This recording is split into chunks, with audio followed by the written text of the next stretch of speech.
Well, Georgia Secretary of State Brad Raffensperger spoke with federal prosecutors Wednesday as part of an investigation into efforts to overturn the 2020 election.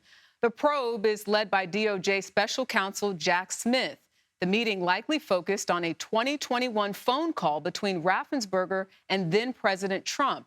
In it, Trump was recorded telling Raffensperger to find the votes to reverse Joe Biden's win in Georgia. CBS News chief elections and campaign correspondent Robert Costa joins us now to break it all down for us. Robert, good to see you. What more might prosecutors want to know from Raffensperger that isn't already public information?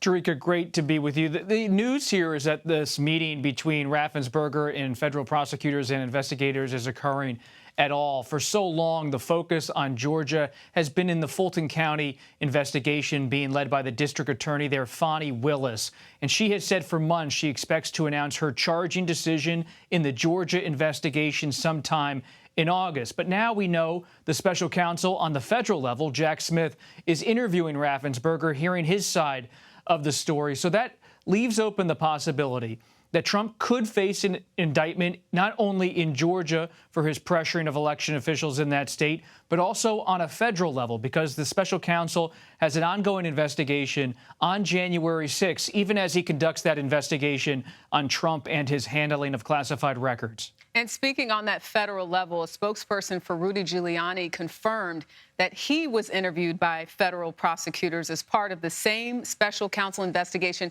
How can Giuliani's testimony help prosecutors make sense of this and as they continue really to develop their case? Giuliani, of course, served as Trump's legal advisor during the post-2020 election period, and he was present for so many meetings inside the Oval Office on the phone with Trump in the days before and after January 6, 2021. So if he's being interviewed by federal prosecutors, that's a sign they really want to understand what was Trump saying behind the scenes. Did he ever have criminal intent to try to overturn that election? The federal investigation into efforts to overturn the 2020 election seems to clearly be picking up speed. But at the same time, as you mentioned, that Fulton County DA said a charging decision is imminent in her investigation. So help us understand how these two cases may impact each other and if it seems like you may see conflict as we're looking at both of these and covering them, sort of at the same time.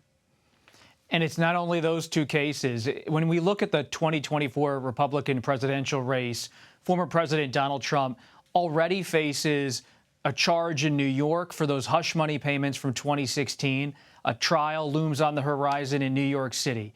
He has already been indicted on a federal level for his alleged mishandling of classified materials. That trial also looms on the horizon in Florida. Two more could be coming his way in terms of indictments on the January 6th case being led by the special counsel and in Georgia. So you're looking at a Republican frontrunner who could be facing 4 separate indictments as the primaries heat up early next year. And Robert Costa, we look forward to you staying on top of all of it and making sense of it for us. Thank you. Thank you.